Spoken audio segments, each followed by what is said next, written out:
കണ്ണിൻ കനിയേ കണ്ണിൻ കുളിരേ മുത്തേ മലരെ മധുര പാലോ ഓ പാലം പിടിച്ചോണ്ട് നീ എന്നാ ബാലന്റെ വേനം കളിക്കുവാണോ? എന്റെ അമ്മാവർക്ക് ജീവിതത്തിൽ പാട്ടുണ്ടായിരുന്നു. അത് കേട്ടപ്പോ തോന്നി ഒരു പെട്ടെന്നുണ്ടായ ഒരു പുത്രവാത്സല്യം കൊണ്ട് തുടങ്ങിയതാ. പുത്രവാസല് പാവൻ പിടിച്ചോണ്ടല്ലേ തീർക്കാൻ പോകുന്നത് അവിടുന്ന്. എന്റെ അമ്മാവൻ കേൾക്കണം. എന്റെ കല്യാണം കഴിഞ്ഞിട്ട് 10 വർഷമായില്ലേ, ഇതുവരെ എനിക്കൊരു കുഞ്ഞിക്കാല് കാണാൻ പറ്റിയിട്ടുണ്ടോ? പറ്റിയിട്ടില്ല. ഒരു കൊച്ചിനെ തലോടിക്കുന്നുള്ള ആഗ്രഹം എനിക്ക് കാണുകയല്ലേ. കാണും. ഓ അത് ശരി. എന്റെ കെട്ടിയോട് അവിടെ പോയിരിക്കാം. അവള് പിള്ളേരുണ്ടാവാൻ വേണ്ടി അമ്പലത്തിൽ ഭജന കഴിക്കാൻ പോയപ്പോല്ലേ. അത് ശരി. ആ ദേ വരുന്നേ. ഓ വാ വാ.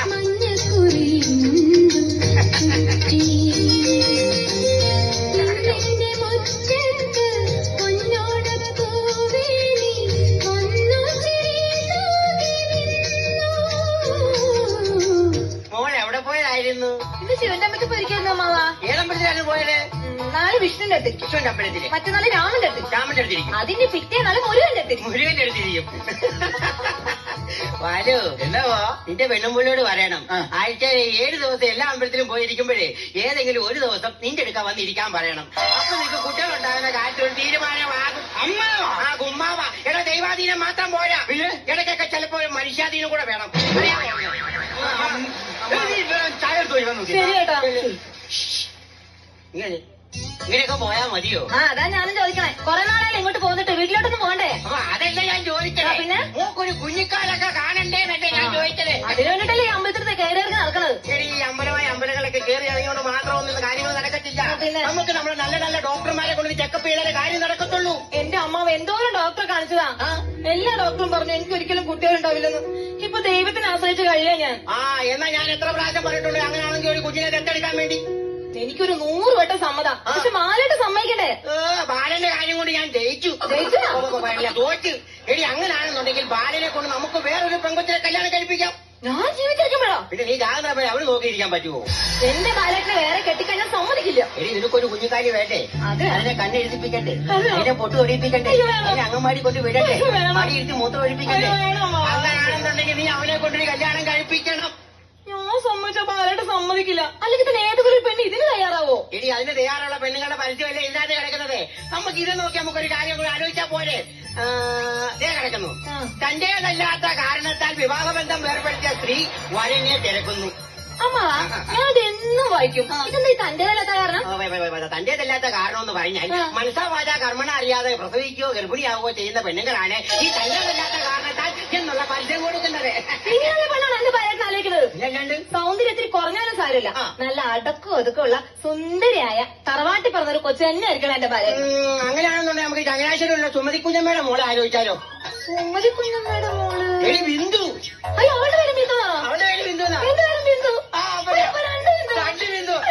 രണ്ട് ബിന്ദുക്കൾ ഒരു ബിന്ദുവിൽ സംഗമിക്കുകയാണെന്നുണ്ടെങ്കിൽ ഈ വീടിന് ഐശ്വര്യം മേൽക്കുമേലുണ്ടാകത്തതേ ഉള്ളൂ. അപ്പൊ എന്തായാലും നമുക്ക് ഈ ആലോചന അങ്ങനെ നടത്തിയേക്കാം. ഒരു കുഴപ്പമില്ല. ബാലേട്ട് സമ്മതിക്കോ? ബാലിനെ സമ്മതിപ്പിക്കേണ്ട കാര്യം നീ കേട്ടോണേ. എന്നെ കൊണ്ട് ഞാനത് പറയാൻ പറ്റുന്നില്ല അവിടുന്ന്. ഞാനിതിപ്പോ നിന്നോട് ചായ എടുക്കാൻ പറ്റുമ്പോ നീ ഇവിടെ നിൽക്കുവാണോ? അല്ല ഞാൻ ആലോചിക്കായിരുന്നേ. അന്നാ നീ ഇവിടെ നിന്ന് ആലോചിച്ചു, ഞാൻ പുറത്തു പോയി ചായ കുടിക്കണം. അയ്യോ പോവല്ലേ, അതല്ല ഞാനൊരു കല്യാണം കഴിക്കുന്ന കാര്യം ആലോചിച്ചതാ. ഭയങ്കര നിന്റെ മനസ്സിൽ ഇതായിരുന്നില്ലേ? അപ്പൊ ഞാനിപ്പോ നിനക്ക് കുറവുള്ളവരായോ? അയ്യോ എനിക്കല്ല, ബാലേട്ടനാ. എനിക്കോ? അതെ, എന്നെക്കാൾ കൂടുതൽ ആഗ്രഹം ബാലേട്ടനല്ലേ ഒരു കുഞ്ഞിക്കാലാണെന്ന്. ദത്തെടുക്കാനായിട്ട് സമ്മതിക്കൂല. ഞാൻ സമ്മതിക്കുന്നത്. അപ്പൊ പിന്നെ വേറെ വഴിയൊന്നുമില്ല, ബാലേട്ടൻ ഒരു കല്യാണം കഴിക്കണം. നീ എന്നെ പറഞ്ഞാന്ന് ഞാൻ പറഞ്ഞത് ഒന്നനുസരിച്ച് കേക്ക് പ്ലീസ്. നീ എന്ത് പറഞ്ഞാലും ഞാൻ ഇതിന് സമ്മതിക്കേണ്ട വിഷയമില്ല. അതെ, വേറെ വല്ല ഭർത്താവാണെങ്കിൽ ചാടി കയറി സമ്മതിക്കും. നിന്റെ കുടുംബത്തിൽപ്പെട്ടവരില്ല. എന്നാണ് ഇവിടെ കശപിച്ച? എന്റെ അമ്മാവൻ കേൾക്കണം.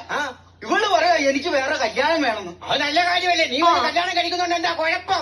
അത് ശരി, അത് പറ. അപ്പൊ രണ്ടുപേരും കൂടെ പ്ലാൻ ചെയ്തോണ്ടുള്ള പരിപാടിയല്ലേ ഇത്? എടാ ഒരു കുഞ്ഞിന്റെ കരച്ചിലും ചിരിയും കളിയും ഇല്ലാത്ത ഒരു വീടാണോടാ? നിന്റെ രക്തത്തിൽ തന്നെ പിറന്ന ഒരു കുഞ്ഞിനെ നിനക്ക് താലോലിക്കണമെന്ന് ആഗ്രഹമില്ലേ? അതുകൊണ്ട് വേണമല്ലോ. അതുകൊണ്ടാ പറഞ്ഞ നീ ഒരു കല്യാണം കൂടി കഴിക്കണമെന്ന് പറയുന്നത്. എന്ന് വെച്ചാൽ പറ എനിക്കൊന്ന് ആലോചിക്കണമെന്ന് പറഞ്ഞ അവൻ സമ്മതിച്ചതുപോലെ ബാക്കിയെല്ലാം മോളെ കയ്യിലാ. മോള് ഏറ്റെടുത്തു. എടാ ജയ, നീയേ ആ വിജയനും കൂട്ടി വേഗം വന്ന് വീട്ടിലൊരു അത്യാവശ്യ കേസുണ്ട്. വന്നിട്ട് പറയാട്ടോ. ഓക്കെ. നിങ്ങൾ ഭാര്യ വിളിച്ചേ ജയനെ എന്തിന്? ഈ കാര്യത്തിൽ തീരുമാനം ഉണ്ടാക്കാൻ വേണ്ടിട്ട്.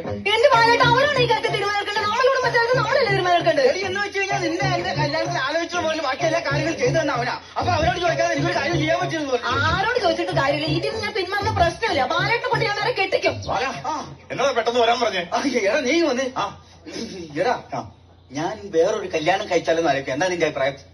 അത് ശരി, വീട്ടിൽ നിന്ന് ഭക്ഷണം കഴിച്ച് പോരാ, ഹോട്ടലിൽ നിന്ന് കഴിച്ചാലേ വയറ് നിറയത്തുള്ളൂ. എടാ അതല്ല പറയുന്നു. എടാ എന്റെ പെണ്ണുമ്പിൾക്ക് ഒരേ ഒരു നിർബന്ധം, എന്നെ കൊണ്ട് വേറെ പെണ്ണ് കെട്ടിക്കണമെന്ന്. നിന്റെ പെണ്ണുമ്പിള്ളക്ക് നിർബന്ധം നിന്നെ കൊണ്ട് വേറെ കല്യാണം കഴിക്കപ്പെടുന്നു. ആ ഭാഗ്യവാനേ, സമ്മതിക്കണം, രാജയോഗമല്ലടാ. എന്റെ വീട്ടിലുണ്ടൊരു പെണ്ണുമ്പിള്ള. ഞാൻ പുറത്തിറങ്ങി ഒരു പെണ്ണിന്റെ നേരെ നോക്കിക്കഴിഞ്ഞാൽ അന്ന് അത്താഴം പോലും നടത്തില്ല. നീ എനിക്ക് പിറക്കാതെ പോയ ഭാര്യയാണെടി. ജയാ എടാവേ, ഞാൻ ചുമ്മാ ഒരു ഉദാഹരണം പറഞ്ഞതേ ഉള്ളൂ. എടാ ജയ, നിനക്കറിയില്ലേ നമ്മുടെ തൊട്ടപ്പുറത്ത് അംഗനവാടിയുള്ള കാര്യം? അറിയാം. ഈ ചേട്ടനുണ്ടല്ലോ എന്നും ആ ജനലിൽ കൂടെ അപ്പുറത്തെ അംഗനവാടിയിലെ കുഞ്ഞിക്കാലം നോക്കി ഒരേ നിൽപ്പാടാ. എന്തു അത് കുഞ്ഞിക്കാലി നോക്കി നിൽക്കുന്നതല്ല, ആ കുഞ്ഞിക്കാലിന്റെ ഇടയിൽ അവിടെ ഒരു വലിയ കാലുണ്ട്, അതാ അവന്റെ നോട്ടം. നീ എന്നെ കുടുംബക്കാർക്കായിട്ട് വന്നോ? ഞാൻ ചുമ്മാ പറഞ്ഞല്ലേ. ഇത് അതല്ല വിഷയം. എടാ ഞാനിപ്പോ ഞങ്ങക്ക് പിള്ളേരില്ലല്ലോ.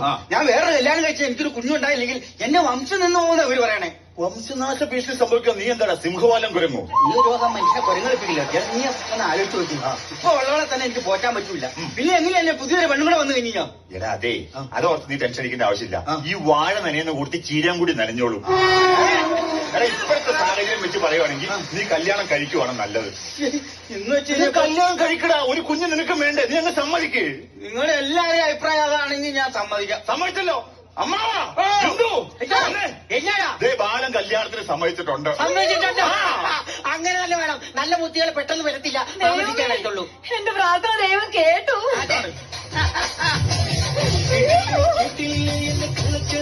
കല്യാണം കേട്ടില്ലേ കല്യാണമേളം കണ്ടില്ലേ എന്നെ ഏറ്റതൊരുക്കിയ സമ്മാനം കനവിൽ കണ്ടൊരു മുത്താരം